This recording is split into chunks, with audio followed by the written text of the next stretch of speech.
setiap pagi kita nak melangkah pergi kerja, kita masuk dalam kenderaan ataupun kita sampai dekat meja tempat kita bekerja ataupun apa sahaja urusan yang kita nak buat, jangan lupa untuk baca doa ni. Ringkas sangat, paling ringkas, boleh jadi zikir. Kita baca sama-sama. Bismillahirrahmanirrahim.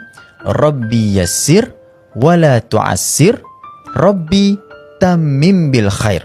Kita ulang kembali. Rabbi yassir wala tu'assir, Rabbi tammim bil khair. Yang bermaksud, wahai Tuhanku, permudahkan segala urusanku. Jangan susahkan urusanku, ya Allah. Engkaulah Tuhan Maha kesempurnaan, Maha yang menyempurnakan segala kebaikan. Sebab itu setiap kali kita nak keluar rumah, kita minta Allah Ta'ala mudahkan urusan kita, apa sahajalah.